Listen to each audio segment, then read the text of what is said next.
मध्ये एक महत्त्वाची अपडेट समोर येते। बीड जिल्हा कारागृहात कराड आणि गित्ते टोळीत राडा झाल्याच्या घटनेनंतर आता बीड कारागृहातून आरोपी महादेव गित्तेला दुसरीकडे हलवण्यात आलंय।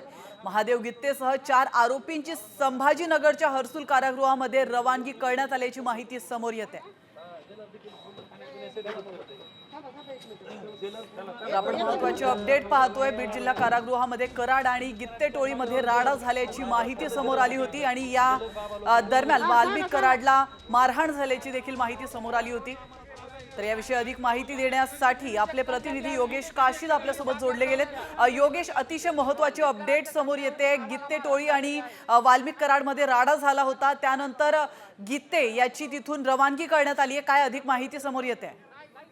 नक्कीच संतोष देशमुख हत्या प्रकरणातील मुख्य आरोपी वाल्मिक कराड आणि सुदर्शन घुले आणि त्याचबरोबर बापू आंधळे हत्या प्रकरणातील आरोपी महादेव गित्तेमध्ये जिल्हा कारागृहामध्ये वाद घडला नाही। वादाची माहिती जी आहे ती बाहेर आलेली आहे आणि आरोपी वाल्मिक कराडला महादेव गित्तेकडनं मारहाण केल्याची देखील माहिती समोर आलेली आहे। याच्यानंतर जिल्हा प्रशासनाने एक निर्णय घेतलेला आहे की महादेव गित्तेला बीड जिल्हा कारागृहाऐवजी आता हर्सुल जिल्हा कारागृहामध्ये हलवण्यात आले, जे की छत्रपती संभाजीनगरचं कारागृह आहे। आणि हर्सुलच्या कारागृहामध्ये महादेव गित्तेला बीडच्या जिल्हा कारागृहामध्ये पोलीस घेऊन निघालेले आहेत। एकंदरीत पाहायला गेलं तर संतोष देशमुख हत्या प्रकरणातील वाल्मिक कराड आणि सुदर्शन घुले त्याचबरोबर बापू आंधळे हत्या प्रकरणातील महादेव गित्ते दोघांमध्ये वाद घडला होता आणि वादाची माहिती समोर आल्यानंतर जिल्हा प्रशासनाने आणि पोलीस अधीक्षकांनी हा निर्णय घेतलेला आहे।